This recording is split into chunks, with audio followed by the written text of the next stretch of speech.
नमस्कार सखींनो. आज मी तुमच्यासोबत गोष्ट शेअर करणार आहे ती अगदी स्पेशल आहे. मी या आधी सुद्धा तुमच्यासोबत ती गोष्ट शेअर केलेली आहे, पण तरी सुद्धा मला नव्याने ती गोष्ट तुमच्यासोबत शेअर करावीशी वाटते.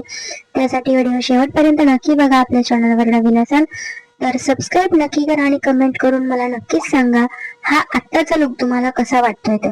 तर चला तर मैत्रिणींनो, आपल्या हिंदू धर्मात अन्न हे पूर्ण ब्रह्म मानलं जातं आणि ज्या गॅसवरती आपण अन्न शिजवतो तो म्हणजे आपल्या घरची लक्ष्मीच आहे, नाही का? तर मी माझ्या घरी प्रत्येक मंगळवारी, शुक्रवारी, पौर्णिमा, पूजा वगैरे असेल त्या दिवशी गॅसची पूजा करते.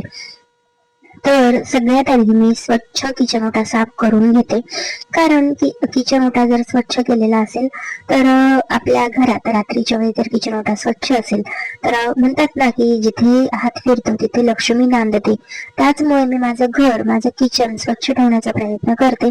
आणि बेसिकली वैज्ञानिक दृष्टिकोन असा असेल की संध्याकाळी जर किचन वगैरे स्वच्छ करून ठेवलं तर घरात कोणत्याही प्रकारचे किडे, माकोडे, मुंगे, झुरळ वगैरे होत नाही, म्हणून रात्री किचन स्वच्छ करून झोपण्याची पद्धत असावी असं मला वाटतं.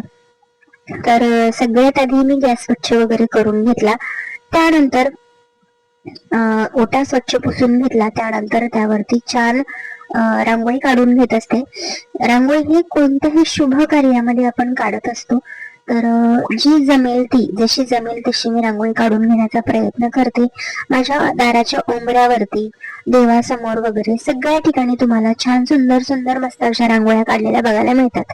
तर कधी कधी मी त्या साच्याने काढलेल्या असतात, कधी मी हाताने काढण्याचा प्रयत्न करते, कधी मोबाईल वरनं बघून प्रयत्न करते. तर नवनवीन मी गोष्टी तुमच्यासोबत शेअर करत असते आणि त्या सगळ्या गोष्टी तुम्हाला कशा वाटतात हे मला कमेंट करून नक्की सांगत जा. कारण मी ज्या गोष्टी तुमच्यासोबत शेअर करते त्या तुम्हाला आवडतात का ते मला समजणं ही तितकंच महत्वाचं आहे. कारण मी फक्त करते शेअर करते ते उपयोगाचं नाहीये, पण तुम्हाला ते आवडतंय का तेही तितकंच महत्वाचं आहे. त्यामुळे मी जे व्हिडिओ तुमच्यासाठी घेऊन येत असते ते तुम्हाला आवडतायत का हे मला नक्कीच कमेंट करून सांगा. तुम्हाला आवडत असतील तर लाईक करत जा, तुमच्या मैत्रिणींना शेअर करत जा, म्हणजे माझे व्हिडिओ जास्तीत जास्त लोकांपर्यंत पोहोचू शकतील. तर मैत्रिणींनो, अशी छान रांगोळी काढून घेते. जी तुम्हाला रांगोळी काढायची आहे, छोटी मोठी जशी जमेल तशी तशी रांगोळी. शक्यतो ही पूजा करताना तुम्ही सगळं स्वयंपाक, जेवण, भांडी कुंडी सगळं आवरून झाल्यानंतर रात्री तुमची झोपायची जी वेळ असते त्यावेळेस तुम्ही ही पूजा केली तरी सुद्धा चालू शकतं. किंवा तुम्ही सकाळी उठल्यानंतर फ्रेश झाल्यानंतर त्यानंतर तुम्ही जर याची पूजा करून घेतली तरी सुद्धा चालू शकते. कशीही पूजा केली तरी देव स्वीकारतो, फक्त ती तुम्ही मनापासून गेली पाहिजे. तर रांगोळी काढल्यानंतर ती पांढरी ठेवू नये यासाठी त्यात मी लाल आणि पिवळ्या पावलांवरती आणि फुलांमध्ये छान सुबक असा रंग भरून घेतला. त्यानंतर आता छान मस्त अशी रांगोळी तर आपली काढून झाली. तर त्यानंतर मी कुंकू पाणी मिक्स केलेलं आहे आणि एक आपली इयरबड्स असतात ते स्वच्छ इयरबड्स तुम्ही वापरले तरी सुद्धा चालू शकतं. आणि जर तुम्हाला कापसाने लिहायचं असेल, काडीने लिहायचं असेल, बोटाने लिहायचं असेल तरी तुम्ही लिहू शकता. पण जिथे अन्नपूर्णा मातेचा वास असतो तिथे ओम अन्नपूर्णाय नमः आपण जर गॅसच्या मागे लिहिलं तर खरंच खूप छान होतं. त्यामुळे मी गॅसच्या मागे ओम अन्नपूर्णाय नमः हे कुंकवाने लिहून घेत असते. माझ्या गॅसच्या मागे पांढरी फरशी आहे त्यामुळे मला लिहिणं शक्य होतं. तुम्हाला जर लिहिणं शक्य होत नसेल तर तुम्ही ओम अन्नपूर्णाय नमः असं स्टिकर जरी चिपकवलं तरी सुद्धा चालू शकेल.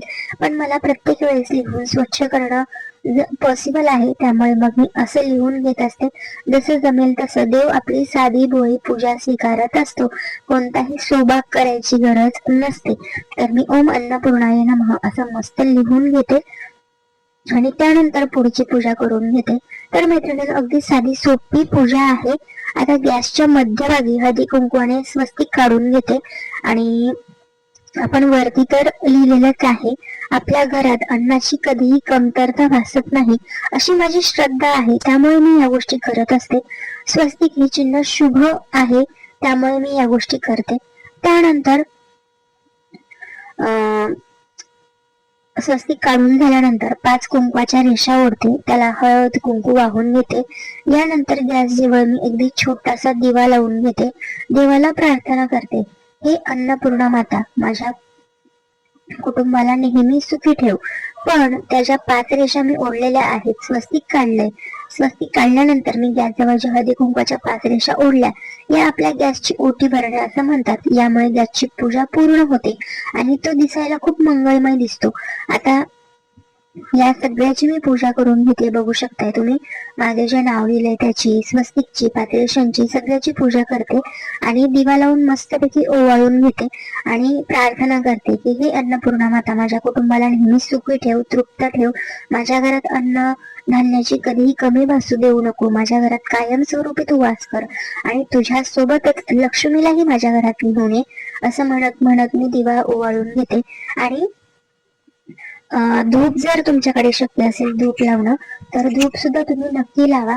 आणि ह्या गोष्टी करताना अगदी मनोभावे तुम्ही पूजा करू शकताय, सेवा करू शकताय. देवाला नमन करून या गोष्टी करा, म्हणजे देव तुमची साधी भोळी जशी असेल तशी पूजा स्वीकारतो असं मला वाटतं. त्यानंतर या गोष्टी करताना एक गोष्टीची काळजी घ्यायची आहे तुम्हाला. गॅसचं बटन रेग्युलेटर हे तुम्हाला बंद करायचं आहे, एवढी तुम्हाला काळजी घ्यायची आहे. तिथे कोणताही गॅस पास होत नसावा अशी काळजी तुम्हाला घ्यायची. अशा प्रकारे अगदी साध्या आणि सोप्या पद्धतीने मी माझ्या किचन मध्ये गॅसची पूजा करते. यामुळे स्वयंपाक करताना माझं मन प्रसन्न राहतं आणि अन्नामध्ये एक वेगळीच चव येते. त्यामुळे तुम्हाला जर शक्य असेल तर हे नक्की करा, कारण माझी अशी श्रद्धा आहे, म्हणजे जी गोष्ट आपण मनापासून करतो ना ती गोष्ट निश्चित आपल्याला फळ देत असते. त्याचमुळे मला असं वाटतं की माझ्या घरामध्ये, माझ्या किचन मध्ये, माझ्या स्वयंपाक घरात, माझ्या दारापुढे, माझ्या देवघरात किंवा माझ्या कामामध्ये मी जितकं माझं मन रमवते तितकंच ती गोष्ट मला फळ देत असते. त्याचमुळे मी माझ्या किचन मध्ये, नवीन किचन मध्ये तुम्ही म्हणू शकता, पण जेव्हा माझं हे किचन नवीन नव्हतं, साधं सिंपल होतं, तरी सुद्धा मी ही पूजा करत होती आणि कदाचित त्याचंच फळ मिळालं असेल की माझं अन्नपूर्णा मातेने अगदी मंदिरासारखं किचन मला बनवून दिलेलं आहे आणि तेथे त्या देवीची सेवा करणं हे माझं कर्तव्य असं मला वाटतं. त्याचमुळे मैत्रिणींनो, मी या सगळ्या गोष्टी तुमच्यासोबत शेअर करत असते. इथून पुढे मी किचनची सिरीज तुमच्यासोबत, किचन मध्ये मी काय काय करते आणि काय काय नवनवीन करते या सगळ्या गोष्टी मी आज तुमच्यासोबत शेअर करणार आहे किंवा इथून पुढे शेअर करणार आहे. तर अशाच ज्या तुमच्या स्वयंपाक घर प्रेमी मैत्रिणी असतील त्यांना माझे व्हिडिओ शेअर करा. व्हिडिओ आवडला असेल तर तुम्हाला लाईक करा, कमेंट मध्ये सांगत जा तुम्हाला व्हिडिओ कसा वाटलाय, तर ही पूजा कशी वाटली ते, आणि कमेंट बॉक्स मध्ये ओम अन्नपूर्णा माता, जय अन्नपूर्णा माता अशी एक कमेंट नक्की करा. व्हिडिओ आवडला असेल तर लाईक करा, तुमच्या मैत्रिणींना शेअर करा, एक कमेंट करा आणि चॅनलवर नवीन असाल तर सबस्क्राईब करून त्या बाजूचं बेल आयकॉन सुद्धा नक्की प्रेस करा. चला तर मग मैत्रिणींनो, सकाळचा लुक मी तुम्हाला दाखवते. लवकर उठलेले होते आणि असं परत सगळं पूजा करून स्वच्छ करून घेतलंय मी. तर साधारण माझं किचन तुम्हाला कसं वाटलं हे मला कमेंट करून नक्कीच सांगा. व्हिडिओ आवडला असेल तर व्हिडिओला लाईक करा, शेअर करा आणि आपल्या चॅनलवर नवीन असेल तर काय करायचं हे तुम्हाला माहितीच आहे. चला तर मग भेटूया नवीन व्हिडिओ मध्ये नवीन काहीतरी घेऊन. तोपर्यंत स्वस्त राहा, मस्त राहा, स्वतःची काळजी घ्या, सगळ्यांची काळजी घ्या. श्री स्वामी समर्थ, जय जय स्वामी समर्थ. श्री स्वामी समर्थ, जय जय स्वामी समर्थ. बाय बाय मैत्रिणींनो.